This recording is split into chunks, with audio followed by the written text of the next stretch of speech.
Welcome to our 5 on 5. Please welcome back Senator Ron Wyden. Senator, good to see you. You as well. Thanks for being here. So what do you think was the most important thing the DNC accomplished last week? Clearly, bringing the Sanders forces and the Clinton forces together was a major priority. But constantly you have news events intervening in the middle of it. I'm on the Intelligence Committee, for example.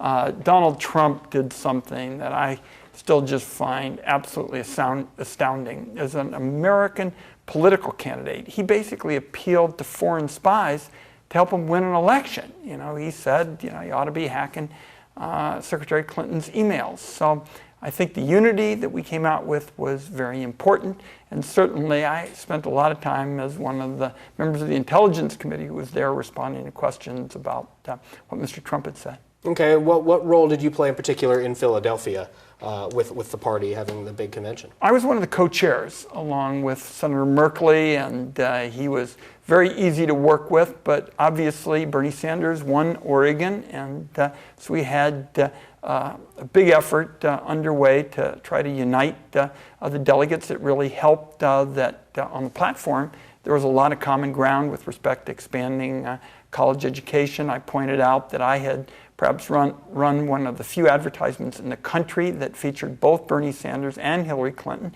called for a public option for health care so you could hold down the costs of health insurance and prescription drugs. So I think certainly the highlight from the standpoint of my being one of the co-chairs was spending the time trying to bring the delegation together.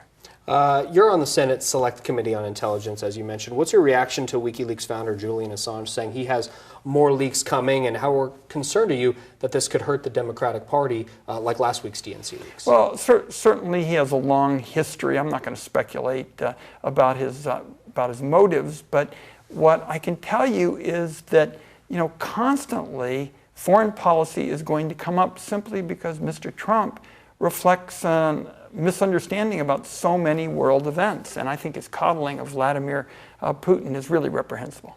All right, it's been more than 2 months since you began pushing for a bill that would require presidential candidates to release their taxes. What's the status of that bill? Is that something we're going to see some movement on in September? First of all, I sure wish this legislation wasn't necessary, because I've always felt that ever since 1976, this has been the standard. It's been the standard for every Democrat, every Republican. It didn't matter, liberals, conservatives.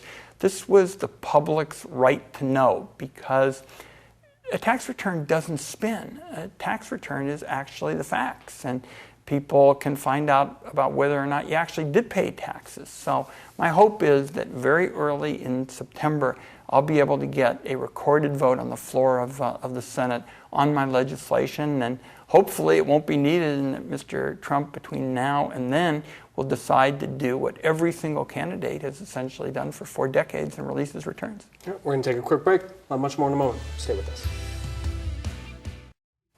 Welcome back to our 5 on 5. Again, we're here with Senator Ron Wyden. Senator, what do you consider the most important thing this 2017 Congress needs to deal with, no matter who is president? Certainly growing the economy is front and center. I have proposed, for example, taking this tax code, which is a rotting economic carcass, and replacing it with a innovation-oriented, growth-oriented tax code that, for example, ends the inversion virus and makes it attractive to create red, white, and blue jobs in this country rather than giving the tax breaks for shipping jobs overseas. High lead levels were found in 2 Medford schools late last week, and of course we're all aware of what happened in Flint, Michigan, and in Portland public schools. Should something be done on the federal level here? The federal government has essentially delegated a significant amount of the environmental oversight role to the states, and I think that is as it should be, but clearly I'm going to be following up on both of these reports, both Medford and Portland. Zika now confirmed to have been transmitted in Florida. You met today with Jackson County health officials. What is your concern level right now with Zika here in the U.S.? It's significant, and the fact is that right now with the Olympics starting in a few days, we've got Oregon athletes there. Southern Oregon being close to California, which has had a spike in the number of Zika cases. This is something that we've got to deal with. So today, what I heard, we had a good cross-section of public health officials is saying that there were some sensible preventive-oriented steps they ought to take. For example, when people come from one of the countries that has had an incidence of the Zika virus, they're going to start looking at incorporating it into the screens when people come in and they ask them about their health experience. You also met today with access officials discussing hunger locally. What has your involvement in it today, at least? I'm glad you asked about that, because hunger does not take a summer vacation.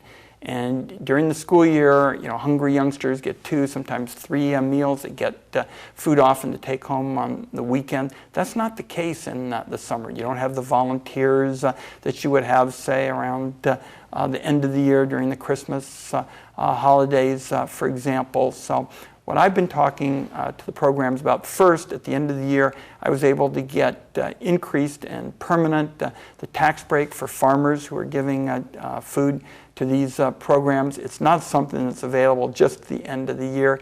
It's available year-round, so there's some certainty and predictability, and I'm trying to get the word out, because I can tell you these programs now very often have people coming in who need food, who not very long ago were volunteers. Senator, good to see you as always. Thanks very much. Appreciate it. Stay with us. We'll be right back.